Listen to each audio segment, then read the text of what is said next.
Ladies and gentlemen, please take your seats. Our program is about to resume, and please silence all cell phones.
Please welcome Season 19, Top 9 semifinalists on The Voice, Tamra Jade, singing America the Beautiful.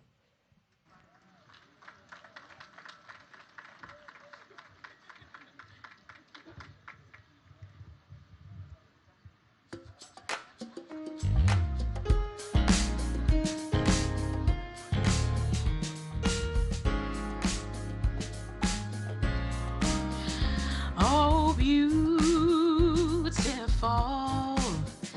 for spacious skies,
Ladies and gentlemen, the Honorable Nancy Pelosi, Speaker of the U.S. House of Representatives, accompanied by Mr. Harry Johnson, President of the Martin Luther King Jr. National Memorial Foundation.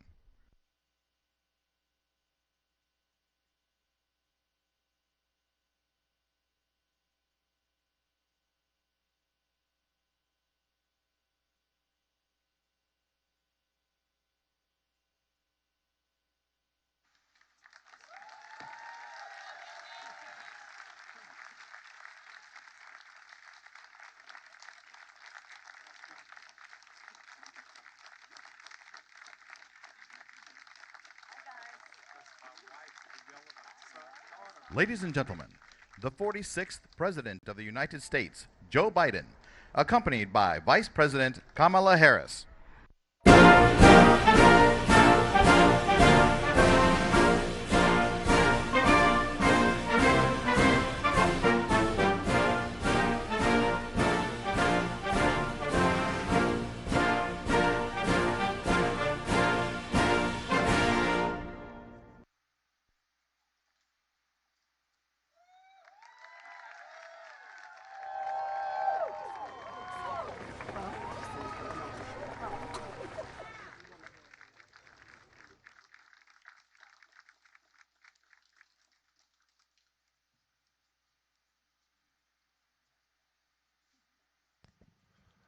Dr. Joe Ratliff will lead us in the invocation prayer.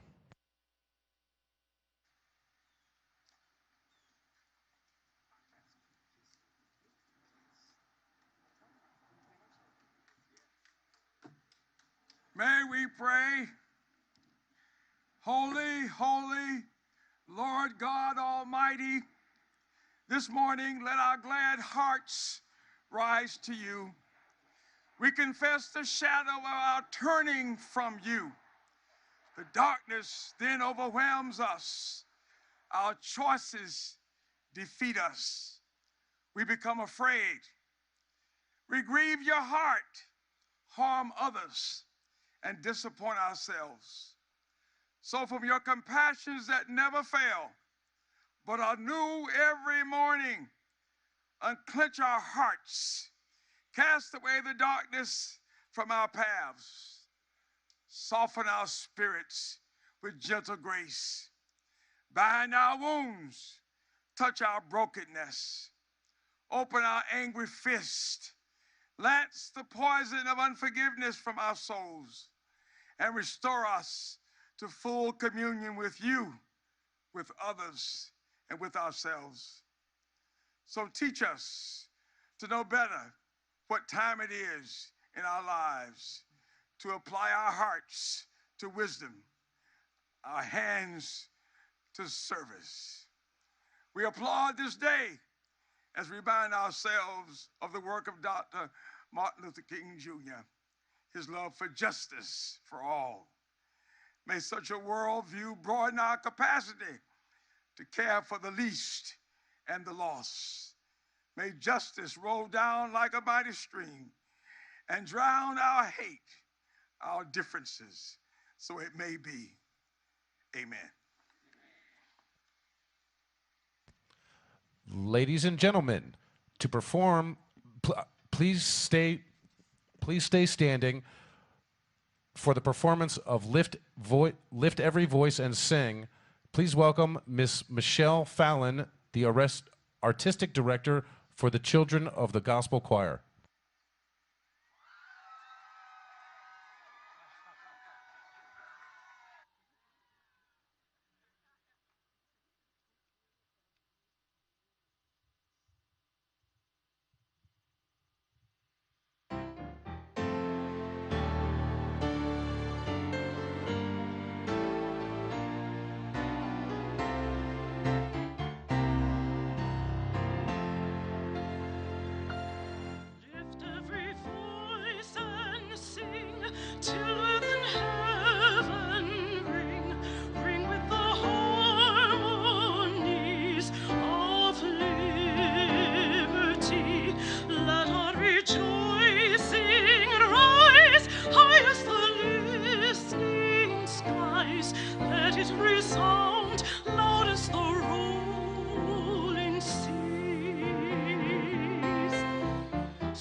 chastening rod, felt in the days when hope unborn had died, yet with a steady beat, have not our weary feet come to the place for which our fathers sighed.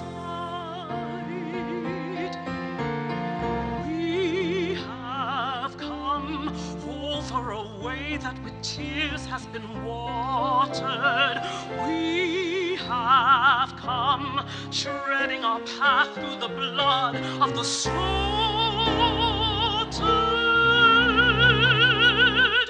Out from the gloomy past till now we stand at last, where the white gleam of a bright star is cast.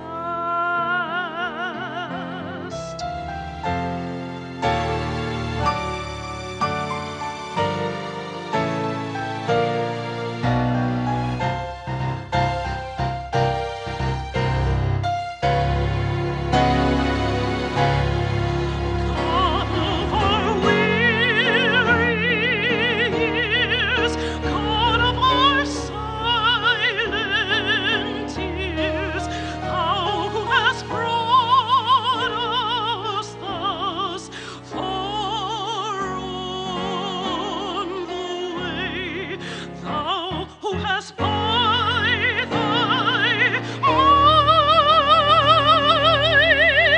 led us into the light, keep us forever in the path, we pray.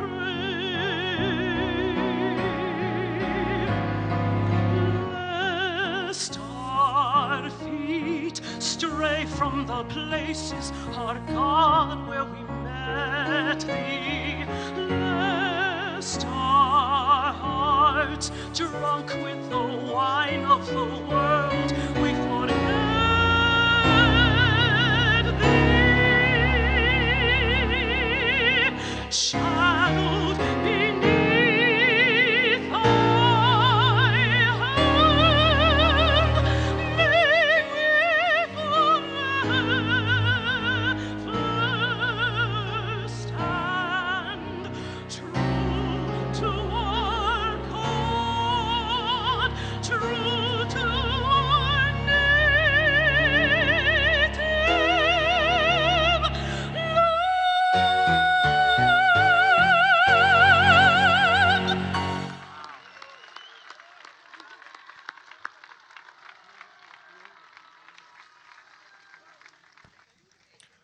Ladies and gentlemen, please take your seats. Representing the Memorial Foundation's first class of Social Justice Fellows and speaking to Dr. King's tenets of hope and love, please welcome Taylor Cowan of Houston, Texas, to the stage.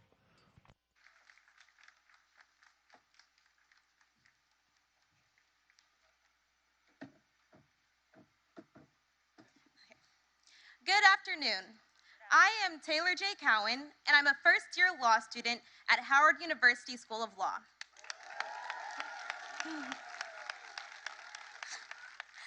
I first want to thank Mr. Harry Johnson and Mr. Brian Agnew for their dedication, hard work, and commitment to the Memorial Foundation.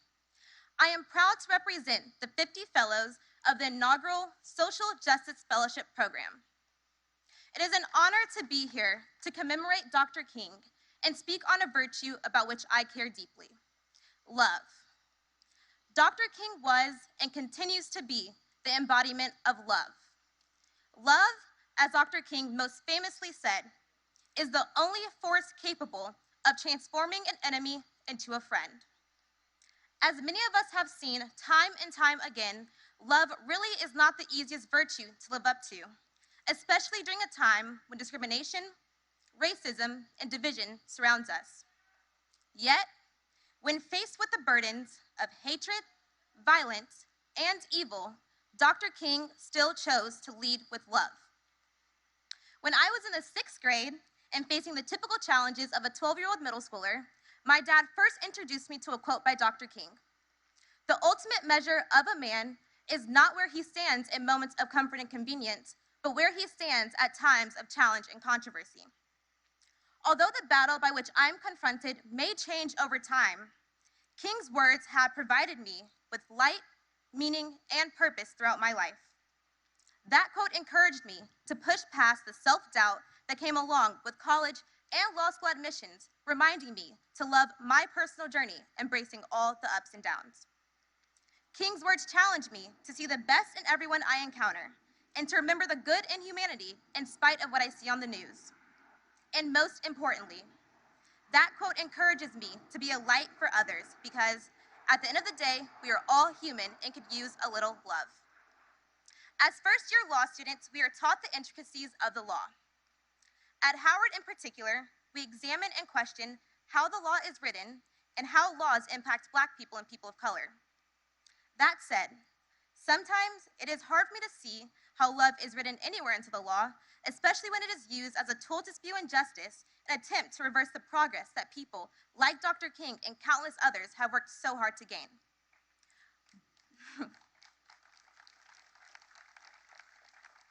But what I am constantly reminded of is to never lose hope. Because, as Dr. King said, out of the mountain of despair, a stone of hope. Thank you.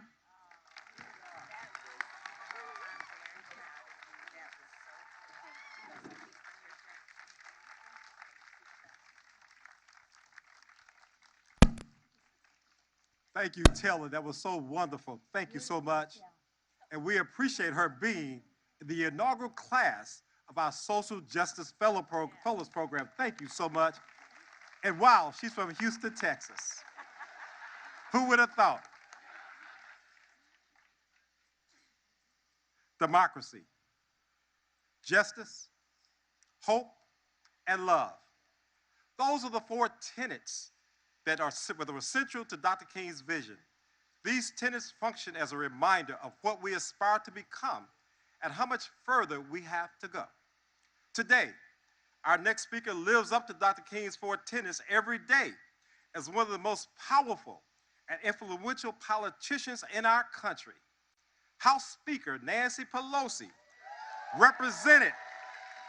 she represents the 12th Congressional District for California in the House of Representatives for 33 years. In 2007, she made history as the first Speaker of the House, the first woman Speaker of the House. Please give it up for her.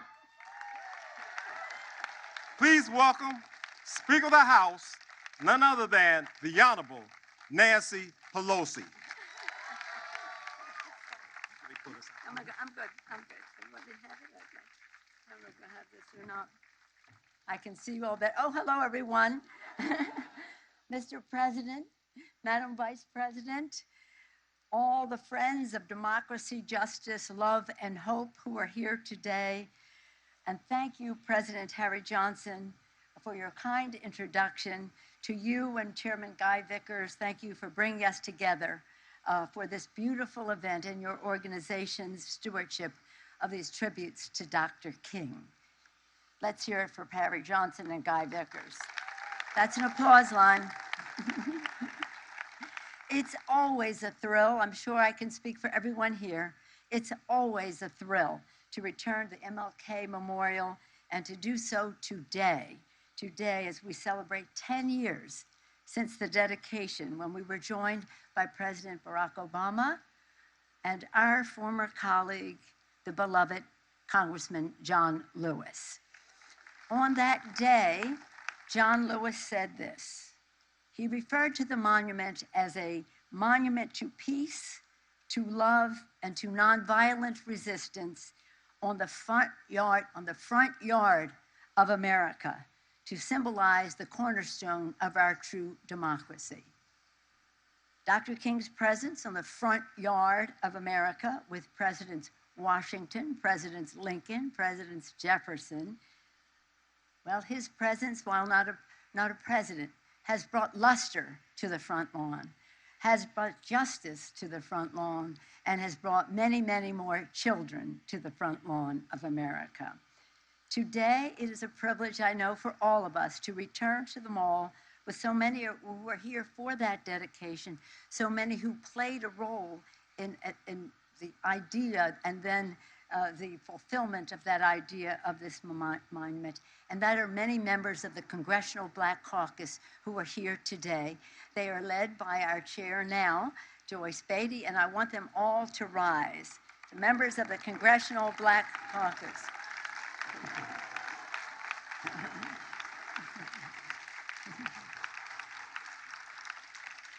Thank you for your leadership, and I also want to thank Reverend Martin Luther King III, Mark Morial, former Mayor Morial, and Mayor Muriel Browser for their participation.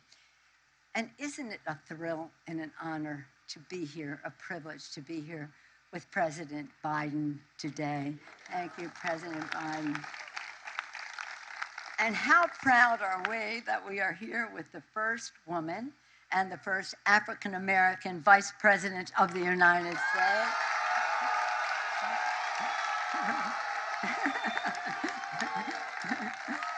Thank you, Mr. President.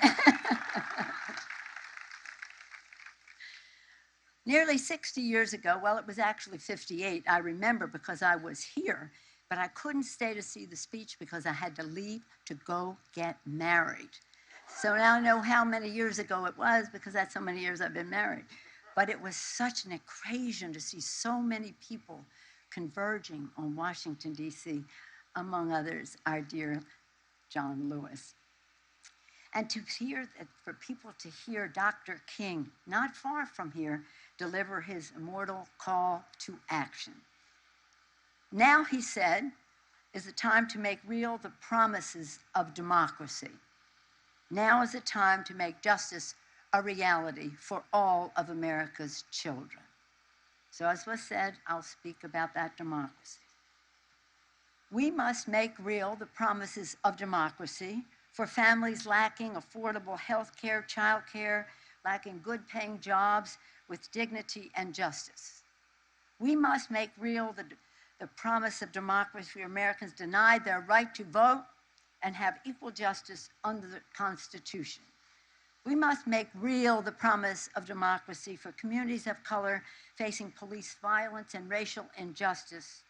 We must make real the promise of democracy for our children who deserve a safe, secure, healthy housing and a future and who face environmental injustice. In his books, Strength to Love, Dr. King said, God never intended for one group of people to live in superfluous, inordinate wealth while others live in abject, deadening poverty.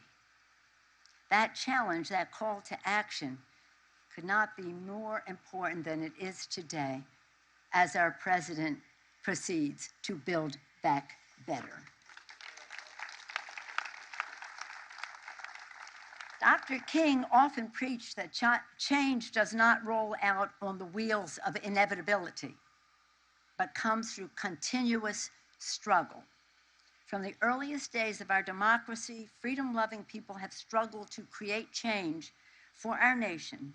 Indeed, the story of America is the story of ever-expanding freedoms in our country. Strengthened by the vision and inspiration and leadership of President Joe Biden, and that's an applause line, okay? And with the great leadership of Vice President Kamala Harris, strengthened by the leadership, inspired by the activism of millions of Americans across the nation who are crying out for hope, love, justice, and democracy, and blessed by the example of Dr. King, let us strive to make real his dream and make real the promise of democracy for justice, hope, and love. Thank you all very much.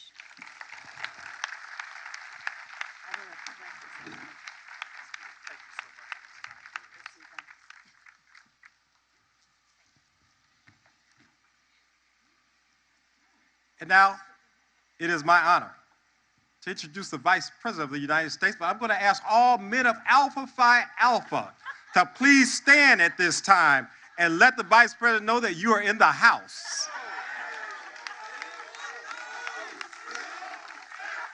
All right, guys. All right. That's enough. That's enough.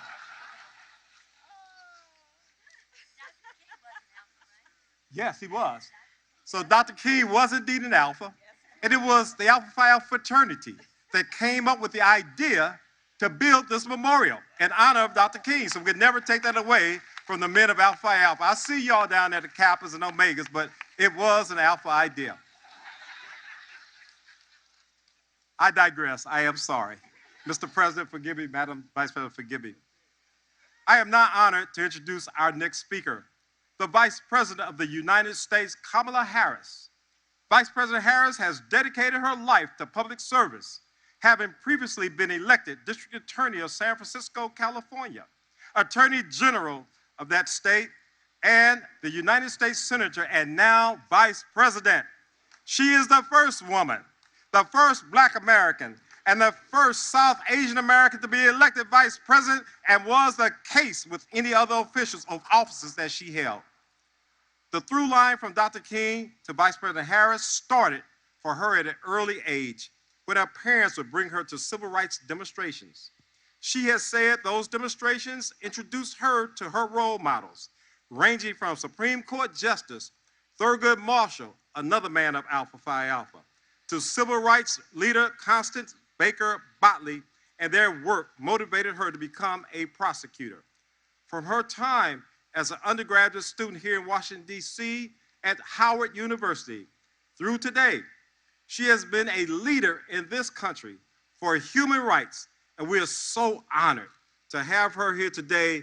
Please welcome the Vice President of the United States, Kamala Harris. Thank you so much, Madam Vice President. We appreciate you being here with us. Please. I'm so honored to be here. Thank you, everyone. Thank you. You know. Couldn't help it. Thank you, Mr. Johnson, for your leadership, for your vision, for your warmth, and for your love. On this day, we celebrate Dr. King and this monument to him. Love is pervasive all around us right now.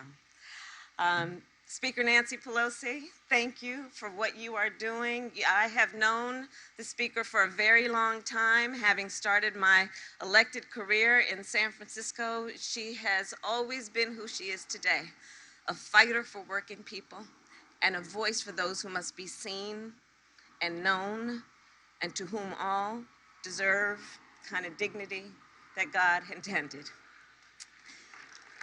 Thank you. Chairwoman Joyce Beatty and I will call you still my colleagues at the Congressional Black Caucus. Thank you all for your leadership. And to the King family, Martin Luther King III, Dexter Scott King, and Bernice King, for their commitment to carry on the legacy of their family, multi-generational legacy. And to everyone here today, thank you. There are so many leaders who are here. And as we all know, this monument has, in many ways, been distinguished from almost every other monument, in fact, every other monument along this beautiful tidal basin. Because this monument, for most of us here, is dedicated to a man who lived among us. Many of us were alive when Dr. King lived.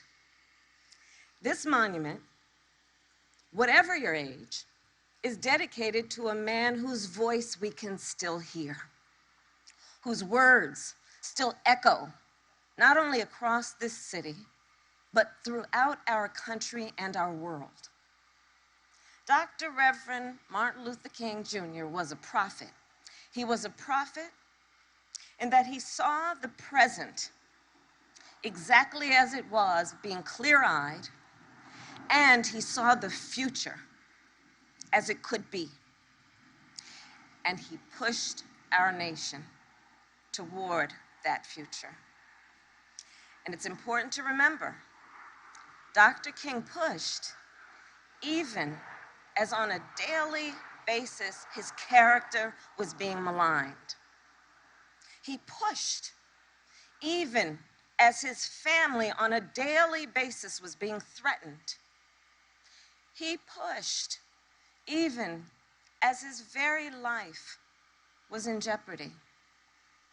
And toward what would be the end of that short life, he pushed even harder, drawing a straight line between racial injustice and economic injustice, demanding more for Black people, for people of color, for working people, for all people.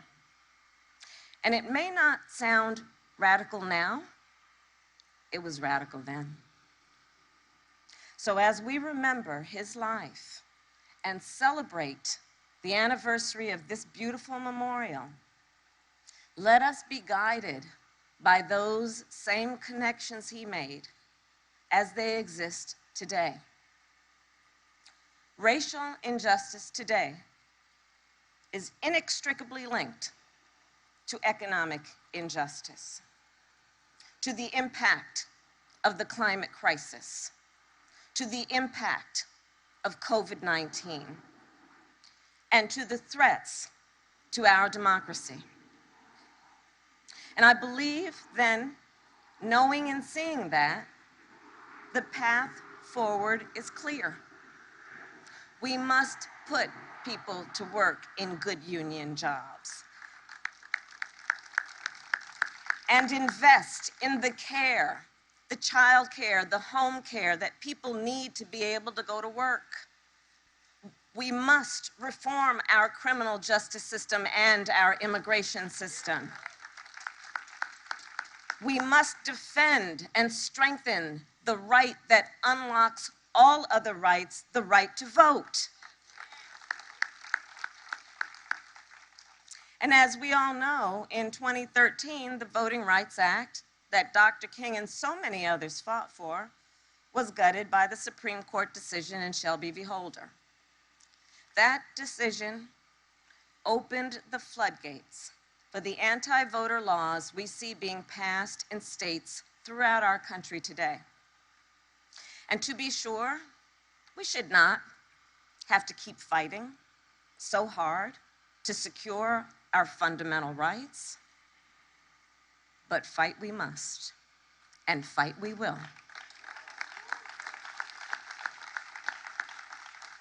So right now there are two bills in front of the United States Congress that would help to restore the Voting Rights Act and strengthen the right to vote for all Americans.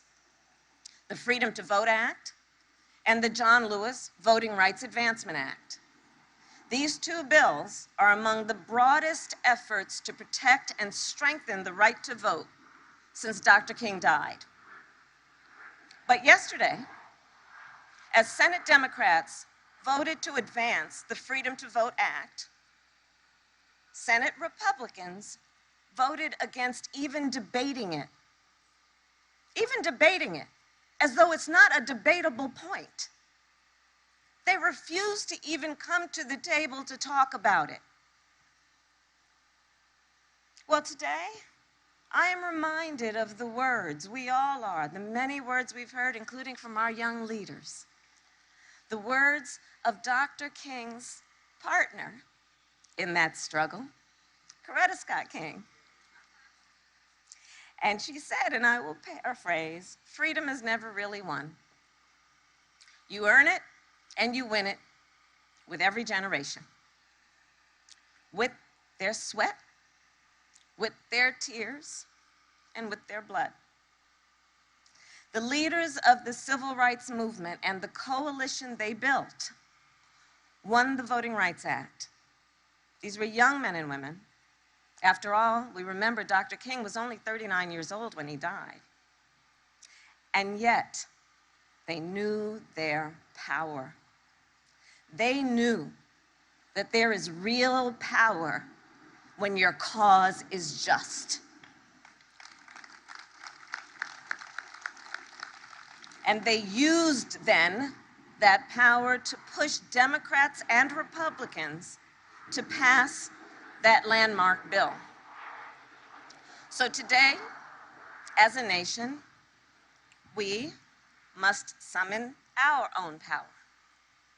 As leaders, we must leverage our own power.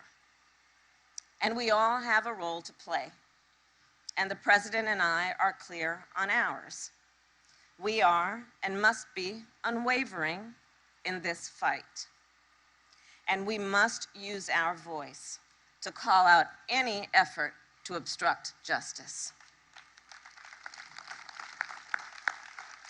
And to call for justice everywhere. Remember, and Dr. King knew this, America is not defined by her perfection. America is defined by our commitment to perfecting. And in our nation, that will forever be the work forward. As Dr. King did, we must keep believing a better future is possible. And as Dr. King did, we must keep pushing toward that future. So as I have the great honor of introducing our president, let me end today by recognizing the impact that this memorial has had. For 10 years, think about it, for a decade, visitors from all over the world have come to this very place. The words that are etched in these walls, now etched in their hearts and on their smartphones. The history that is told here because of this place is now part of their own. And I know that when they leave here, they do so determined to do their part to build a better future. So on behalf of our nation, on behalf of our world, thank you all for making this memorial possible. And now it is my great and distinct honor to introduce a phenomenal leader who was here when this memorial was first unveiled, a leader who I know, because I see it every day, draws so much inspiration and reminds so many of the work and the words of Dr. King, our President of the United States, Joe Biden.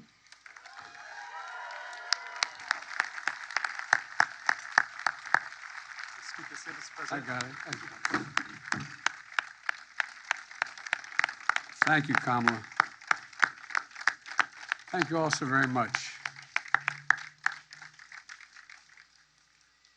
Mr. President.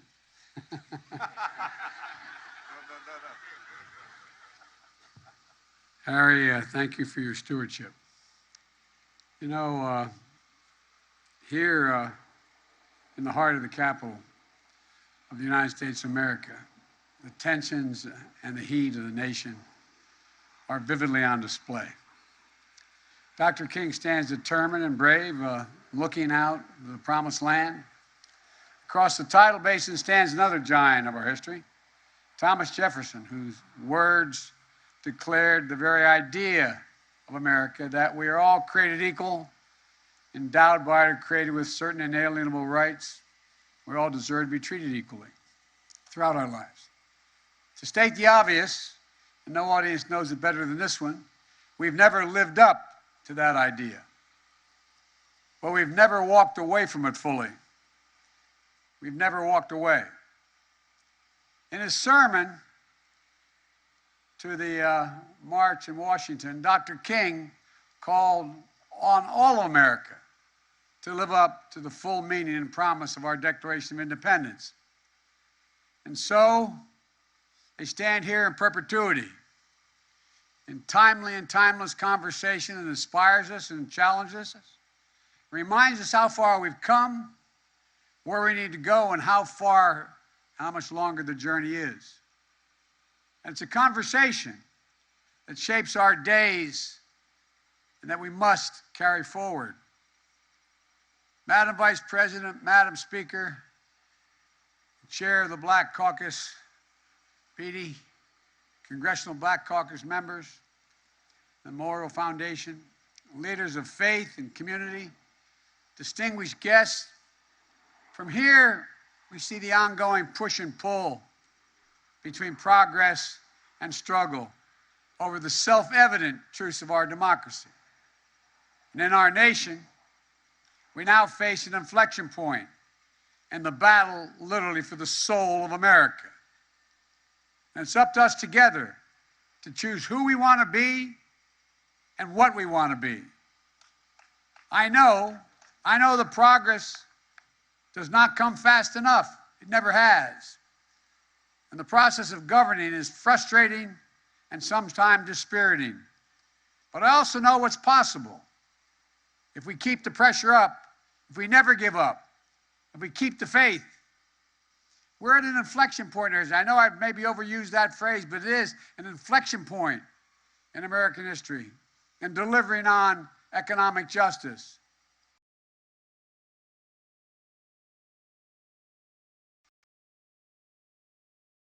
Workers, not only for better pay and safer conditions, but to be granted more dignity as human beings.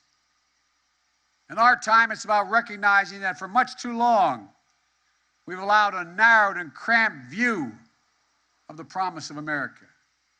A view that America is a zero-sum game, particularly of the recent past. If you succeed, I fail. If you get ahead, I fall behind. And maybe worst of all, if I can hold you down, I lift myself up instead of what it should be. And it's just self-evident. If you do well, we all do well. That's keeping the promise of America. I've never seen a time when working folks did well that the wealthy didn't do very well. Look, it's the core of our administration's economic vision, and it's a fundamental paradigm shift for this nation. For the first time in a couple generations, we're going to be investing in working families, putting them first and helping them get ahead, rather than the wealthy and the biggest and most powerful people out there. We're investing in black families with rescue checks and tax cuts that will reduce black poverty by 34%, black child poverty by more than 50% this year. And we're aggressively, with the leadership of some of the people I'm looking at right now, combating housing discrimination to create a generation of wealth. How did every other person make it to the middle class from a working class circumstance? Just like my dad did. Build equity in a house. Granted it was small, granted it wasn't much, but it was enough to build a little equity. We'll use the federal government's purchasing power to unlock billions of dollars in new opportunities of minority-owned small businesses and access to government contracts. Is there any doubt that providing more people with just a little more breathing room to take care of their families, generate a little bit of wealth that they can pass on to their children, and create jobs in their communities would uplift the entire country, all the country, everyone? And as the economy recovers, we are determined and focused on rebuilding it over the long run. No one should have to hold their breath as they cross a rundown bridge to determine whether it's safe enough, or a dangerous intersection in their hometown. A nation, every American, every child should be able to turn on a faucet and drink water that's not contaminated by lead or anything else. As a nation, everyone should have access to affordable high-speed internet. Gone the days when you have to pull up to a McDonald's and sit in the parking lot with your child to do their homework when there's virtual learning going on. Dr. King said, of all the forms of inequity, injustice in healthcare is the most shocking and most inhumane. This is a once-in-a-century pandemic that's hit this country hard, and especially the African-American community. It's like you've all lost someone to the virus or know someone who has lost a loved one. 1 in 600 black Americans have died from COVID-19. It's been reported that black children are more than twice as likely as white children to have lost a parent or a caregiver to COVID-19, to have to experience the trauma and loss. Many of my colleagues in the Congress are working on what we have to now work on even more fervently, and that is mental health care, helping people through the difficult periods we have. It's been devastating, but we can find purpose in pain. We can find purpose in this pain. Equity is the center of my administration's COVID-19 response. The vaccination rates among black adults is now essentially on par with white adults. In the midst of this pandemic, we're building an Affordable Care Act to extend coverage to lower health care costs for millions of black families. We're also working to lower prescription drug costs by giving Medicare the power to negotiate lower prices. And how do you know the plan will work? Because the drug companies are spending millions of bucks to try to stop it. That's how you know. Together, we're making health care a right, not a privilege in this nation.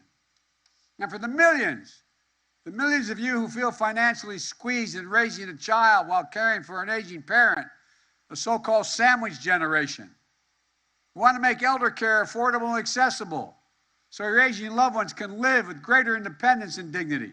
We also want to make sure child care costs for most families are cut at least in half. No working family, if we get what you all are helping me get done, no working family in America will pay more than 7% of their income on child care for any child under 5. We want to give raises to millions of care workers and home workers so they can increase their capacity, increase their knowledge, increase their opportunities. Health workers and child care workers are disproportionately women of color and immigrants, workers like the ones Dr. King stood for when he marched and gave his life. Look, folks, just imagine, instead of consigning millions of our children to under-resourced schools, we gave every single child in America access to an education at age 3 and age 4, a quality preschool. We can afford to do this. We can't afford not to do it. And we do know no matter what the background or circumstance the child comes from, when given that opportunity, they have a better than 58% chance of making it all the way through 12 years without getting themselves in trouble and maybe go on beyond that. This will change lives forever. So will historic investments in higher education, significantly increasing Pell Grants to help millions of black students and lower-income families attend community colleges and 4-year schools. I tell you, let me be clear. In the shadow of the Morehouse men, I hear a lot about that, guys. And with the Howard alumni, I keep making the case, if you excuse the point of personal privilege, we should say in the Senate. The best HBCU in the country is Delaware State. That's where I got started. Come on. But here's what we've done. In addition to putting the president of Delaware State, who used to work for me, doctor, in charge of all of this, we're committed to nearly $5 billion this year in historic investments with more historically black colleges and universities to make every single student, give them a shot at the good paying jobs. And you all know what I mean, but for anybody watching this, one of the problems is black students in college are just have every single capability any other student does. But guess what? Because they don't have great endowments, they can't compete for those government contracts that are out there that the big schools are able to go out and get. Cybersecurity, for example. Starting salaries, $125,000, but you don't get that contract unless you have laboratories, unless you have the facilities you can, in fact, train on. We also know this is about the promise of America. Economic injustice also means delivering environmental justice to communities on fence-line communities, dividing homes in toxic areas. My state is one of the highest cancer rates in the history in America, because I lived in a fence-line community called Claymont, Delaware.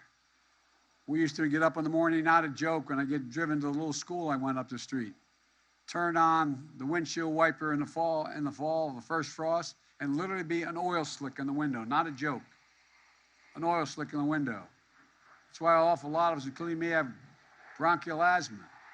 It means reducing pollution so our children can develop and avoid these consequences. Every one of you have an alley in your state. We call it Cancer Alley in our state, going down Route 13. Look, it means building up our resilience to the climate crisis, to the next extreme weather events. And these have been of biblical proportions. Biblical proportions. 178-mile top winds in a hurricane down in Louisiana. More people dying in Queens in their basements because 20 inches of rain, they flooded and couldn't get out of their basements. They drowned. Superstorms, droughts, wildfire, hurricanes. This is the promise for America, urban and rural, and all across America, not just for any one area. And as we fight for economic justice to fulfill the promise of America for all Americans, the work continues on delivering equal justice under the law. Look, I know the frustration we all feel that more than 1 year after George Floyd's murder and the conviction of his murderer about 6 months ago, meaningful police reform in George's name is still not passed Congress. I remember many times meeting with a little daughter, and she'd say to me, "My daddy's changing history. He's going to change history." But we haven't fulfilled that yet. I understand. We got to keep fighting. Let me be clear, though. We're going to continue to fight for real police reform legislation. And the fight's not anywhere near over. Despite Republican obstruction, my administration is active. We've already announced changes in the federal law enforcement policies, a ban on chokeholds, restriction on no-knock warrants, requirement that federal agents wear and activate body cameras, ending Department of Justice use of private prisons, rescinding the previous administration's guidance to U.S. attorneys to require the harshest of penalties. The Justice Department has opened a pattern and practice investigation of systematic police misconduct in police departments in Phoenix, Louisville, and Minneapolis. Just because we can't get it done in the states, we are not standing back. But we have much more to do. In addition to these important steps, my administration also wants to advance some meaningful police reform that includes additional executive actions to live up to America's promise of equal justice under the law. Our work continues to create a safer and stronger communities in critical ways. With my American Rescue Plan, and thank you and the Congress for supporting it, everybody kind of forgets that was $1.9 billion, $1 trillion. We got a heck of a lot done with that. That it did so well, people don't even know where it came from. No, I'm serious. Think about it. Like, what'd you do for me lately? Well, we had $1.9 billion we took care of. Well, we made historic investments in community policing and violence intervention programs. And we're shown to reduce, some of these programs reduce violence by 60%. We're expanding summer programs and job opportunities and service and support to keep young people safe and out of trouble. We're helping formerly incarcerated people successfully re-enter their communities. In the past, you get $25 and a bus ticket. You go back right under the bridge you just were there before. You should have access to Pell Grants. You should have access to the housing. You should have access to all the things. You paid your price, and we shouldn't put you back in the spot where you have no options. We're also working to stem the flow of firearms from rogue gun dealers to curb the epidemic of gun violence. I know I get criticized for being the guy who passed the assault weapons ban. I'm proud of having passed the assault weapons ban. But here's the deal. We heard Dr. King paraphrase Micah. He said, "Give us the ballot, and we will place judges on the benches of the South who will do justly and love mercy." Well, in just 9 months, we've appointed more black women to the federal circuit courts and more former public defenders to the bench than any administration in all of American history because of you. We're going to change it. We did it in a record time, and we're just getting started because of all of you in the audience here. You've been the engine behind all of this. But we also know this. To make real the full promise of America, we have to protect that fundamental right, the right to vote, the sacred right to vote. You know, it's democracy's threshold liberty.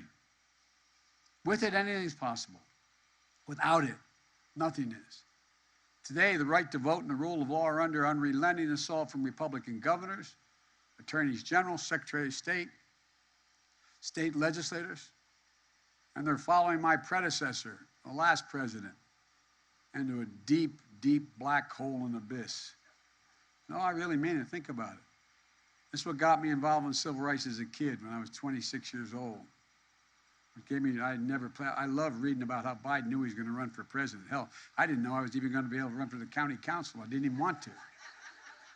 But look, this struggle is no longer just over who gets to vote or making it easier for eligible people to vote. It's about who gets to count the votes, or they should count it all. Jim Crow in the 21st century is now a sinister combination of voter suppression and election subversion.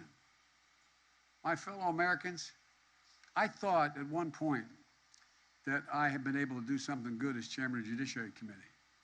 I was able to get every member of the committee, including some of the most conservative members that ever served, clearly who had racist backgrounds, to vote to extend the Voting Rights Act for 25 years. I thought, whoa, one of the proudest things I ever did as a senator. But guess what?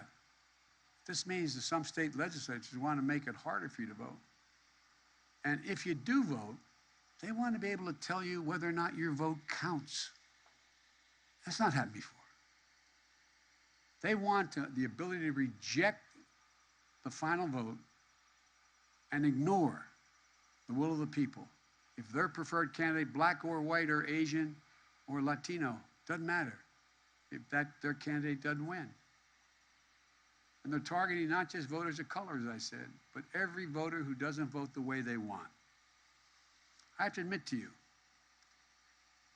have been as a senator my whole 36-year career involved in, I've worked with a lot of folks out here in civil rights issues. I thought, man, you can't turn this back, that you could defeat hate. I thought we could actually defeat hate. But the most un-American thing that any of us can imagine, the most undemocratic and the most unpatriotic, and yet sadly not unprecedented, time and again we've witnessed threats to the right to vote in free and fair elections come to fruition. Each time we fought back. We've got to continue to fight back today.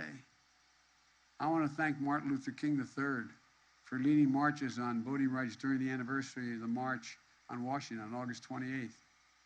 Vice President and I and our colleagues here have spent our careers doing this work. It's central to our administration. On the anniversary of Bloody Sunday, I directed each and every federal agency to promote access to voting from each agency heeding that call. For example, the Department of Veterans Affairs, I asked them to make it easier for veterans and their families to register and to vote at VA facilities, so it'll be open. In addition, the U.S. Department of Justice has doubled the voting rights enforcement staff. We got a long way to go, though. It's using authorities to challenge the onslaught of state laws undermining voting rights, whether in old or new ways. To something like 20% of half the Republicans or registered Republicans, I am not your president. Donald Trump is still your president. As we Catholics say, oh my God. But look, the focus is going to remain on discrimination and racial discriminatory laws. Georgia's various new anti-voting laws.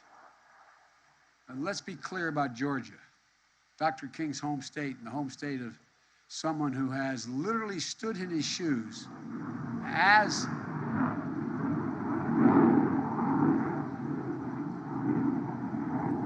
I think some of you guys knew this was next line was coming. That's why you had the Jets come up. Stood in his shoes as a Morehouse man. That's what I keep getting from Cedric. Oh, anyway. And as a preacher in the pulpit of Ebenezer, United States Senator Raphael Warnock, the first black senator in Georgia's history. Senator Warnock won his election in the battle of ideas. He earned the trust and confidence of a broad coalition of voters in Georgia. In response of Republicans of Georgia, what was it? It's not to try winning on the merits and ideas. It's by changing the rules to make it harder for people to vote, deny the franchise. The Vice President was leading our administration's efforts, and we've supported Democrats pressing to enact critical voting rights bills since day one of this administration, making sure we have unanimous support. But each and every time, the Senate Republicans block it by refusing even to talk about it. They're afraid to even just debate the bills in the U.S. Senate, as they did again yesterday, even on a bill that includes provisions that they've traditionally supported. It's unfair, it's unconscionable, and it's un-American. And this battle's far from over. The door has not been closed. John Lewis Voting Rights Act will soon come up for a vote, named after our dear friend we still miss dearly, but whose voice we hear every day in our hearts and our conscience. It's a law that helped lead the reauthorization, as I said, for 25 years that I served in the Senate Judiciary Committee, expanding the Voting Rights Act. Traditionally received bipartisan support. We have to keep up the fight and get it done. And I know the moment we're in. You know the moment we're in. I know the stakes. You know the stakes. This is far from over. And finally, we're confronting the stains of what remains the deep stain in the soul of the nation: hate and white supremacy. You know, there's a tough through line of subjugation and enslaved people from our earliest days to the reigns of radicalized terror, the KKK, to Dr. King being assassinated. And through that, though that line continues to be the torches emerging from dark shadows in Charlottesville, carrying out Nazi banners and chanting anti-Semitic bile and Ku Klux Klan flags, and the violent, deadly insurrection on the Capitol 9 months ago, it was about white supremacy, in my view. The rise of hate crimes against Asian Americans during the pandemic, and the rise of anti-Semitism here in America and around the world. The through line is that hate never goes away. It never, I thought, and all the years I've been involved, I thought once we got through it, it would go away. But it doesn't. It only hides. It only hides until some seeming legitimate person breathes some oxygen under the rocks where they're hiding and gives us some breath. I've said it before, and all my colleagues here know it. According to the United States intelligence community, domestic terrorism from white supremacists is the most lethal terrorist threat in the homeland. To that end, our administration is carrying out the first ever comprehensive effort to tackle the threat posed by domestic terrorism, including white supremacy. We're doing so by taking action to reduce online radicalism and recruitment to violence.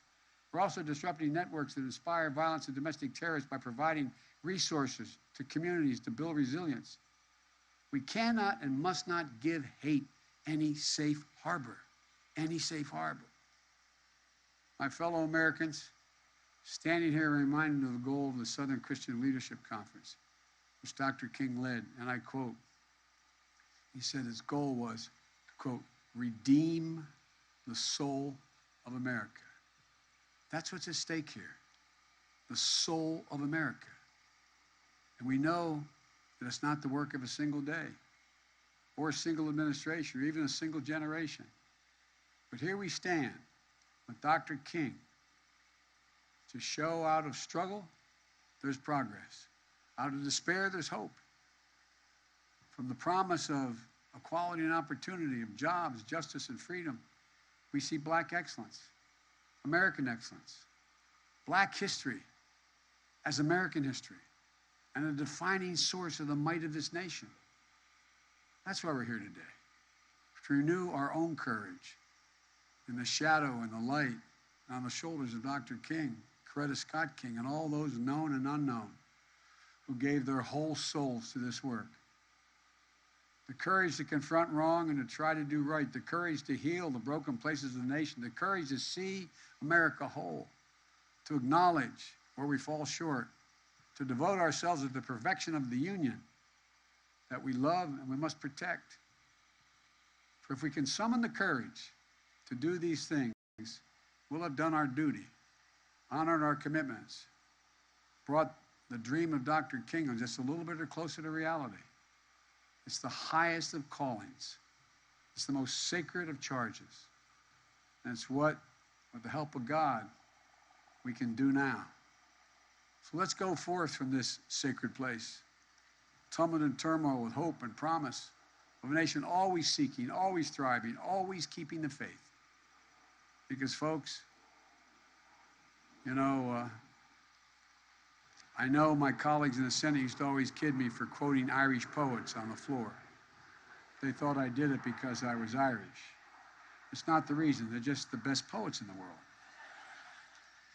There's a line from, and I believe this to be true, there's a line from a poem, The Cure of Troy. It says, at once in a lifetime, that tidal wave of justice rises up, and hope and history rhyme. It's not the whole quote, I won't bore you at all, but hope and history rhyme. I believe the American people, the vast majority, are with us. I think they see much more clearly what you've all been fighting for your whole lives now. It's in stark relief. The bad news, we had a president who appealed to the prejudice. The good news is he ripped the Band-Aid off, made it absolutely clear what's at stake. And I think the American people will follow us. But guess what? Whether they will or not, we have no choice. We have to continue to fight. God bless you all. May God protect our troops.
Ladies and gentlemen, please welcome back Minister Wintley Phipps.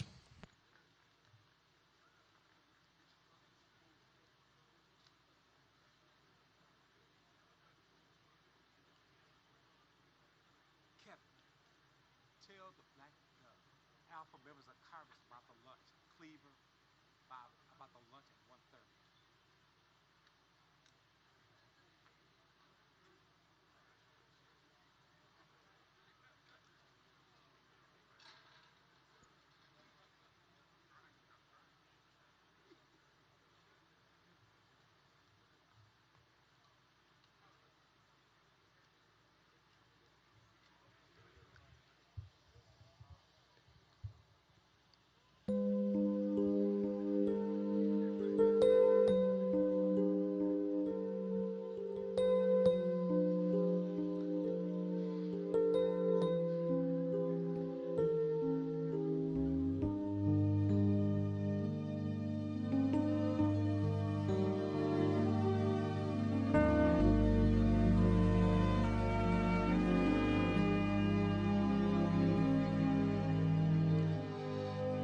How can I say thanks for all the things you have done for me? Things so undeserved, yet you gave to prove your love for me. The voices of a million angels could not express my gratitude.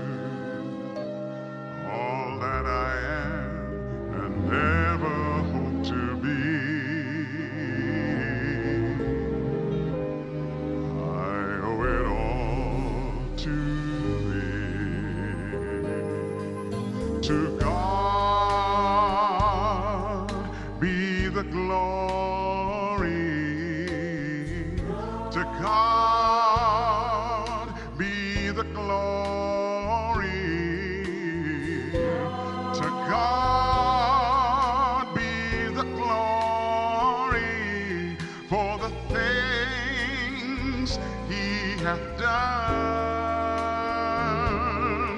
With his blood he has saved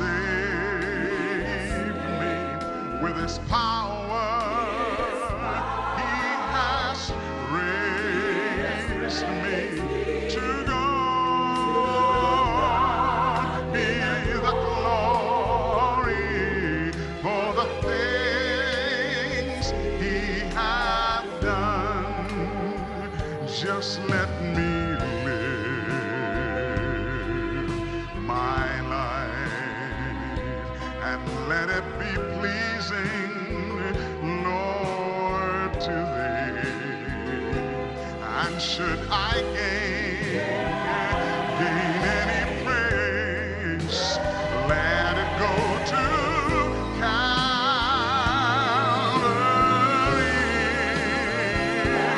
Calvary.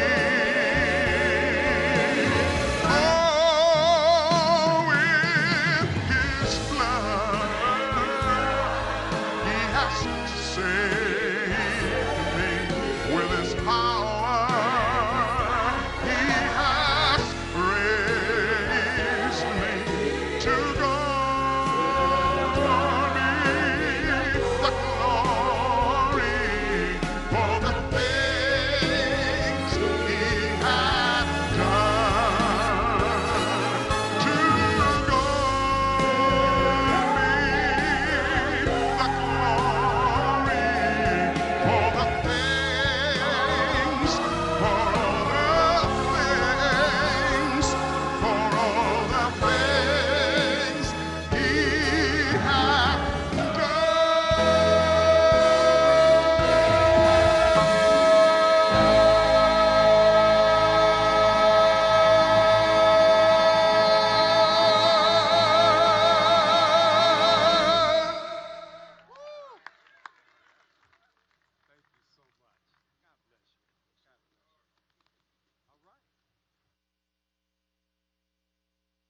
Ladies and gentlemen, today's program has now concluded. Thank you for being here.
check. 1, 2, 3, 4, 5, 6, 7, 8, 9, 10. 1, 2, 3, 4, 5, 6, 7, 8, 9, 10.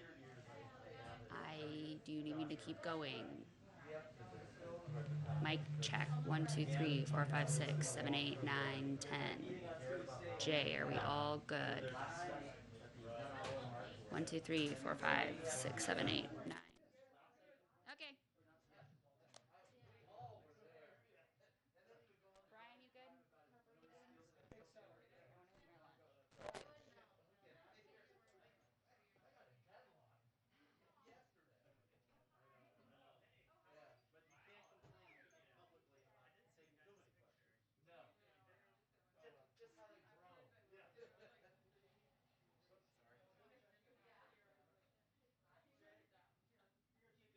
We need all the bassoon players in back.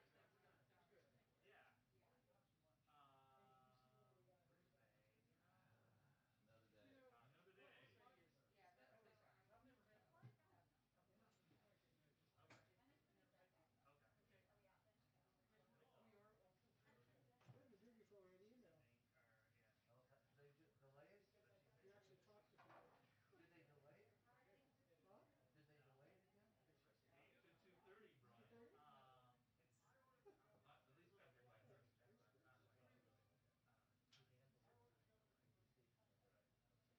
Yeah, 2:30.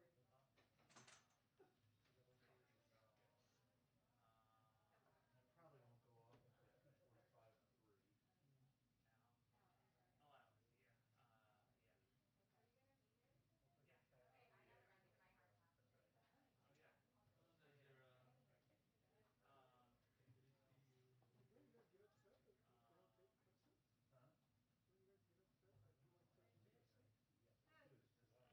You're here for your hard pass appointment. Please wait in the briefing room.